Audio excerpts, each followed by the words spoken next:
The Air Force has a very serious issue. That issue? Aircraft falling from the sky.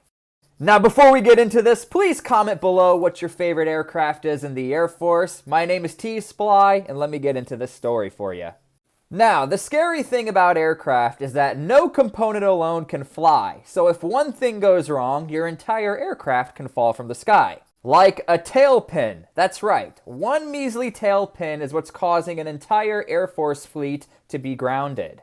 More specifically, the E-3 Century. Now, this aircraft is super highly advanced, and it essentially helps locate ground targets and builds a picture for commanders on the battlefield.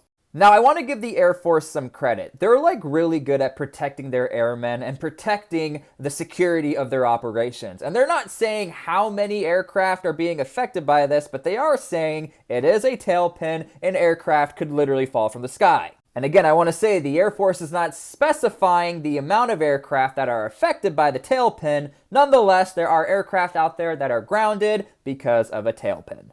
But it doesn't end there, because even the F-35 has been causing problems recently. And I don't think anyone is shocked who follows any sort of aviation news. The F-35 is beyond an amount of issues for any branch of the military. So essentially, there are vibration issues with the new F-35 engines that came out, and of course, that is not a good thing. Okay, so there's different levels to this story, because you need to understand the F-35 comes in multiple variants. You have the A, B, and C. The F-35A is used by the Air Force, and it has conventional takeoff. The Marines use the vertical takeoff and short takeoff variant, the 35B. And the F-35C is of course used by the Navy for carrier operations. Now, regardless of variants, all F-35s right now are susceptible to vibrations that again could cause massive damage to your engine, thus falling from the sky.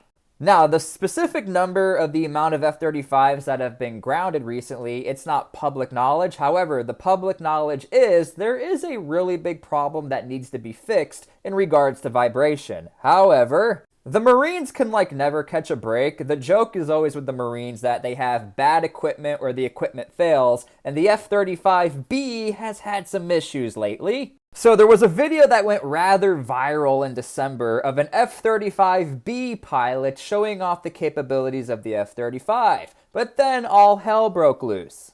And luckily, the pilot was able to eject out of the aircraft, but essentially the F-35B was just spinning around like a top, and that sparked a lot of controversy and investigations into the F-35B.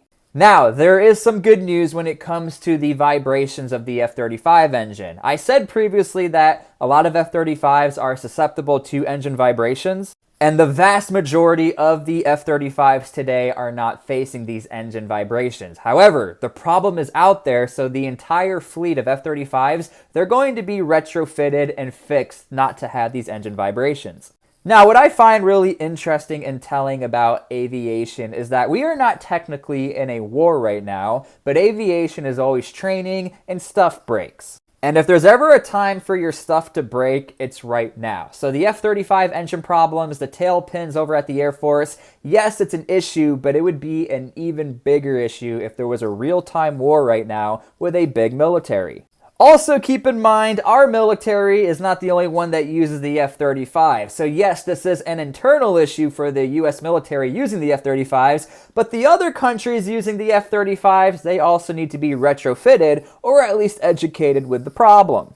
So yeah, let me know what you guys think. Again, please leave a comment with your favorite aircraft, and let me know if you think the F-35 program has been a failure this whole time. I'm T-SPLY, and I hope you enjoy the video.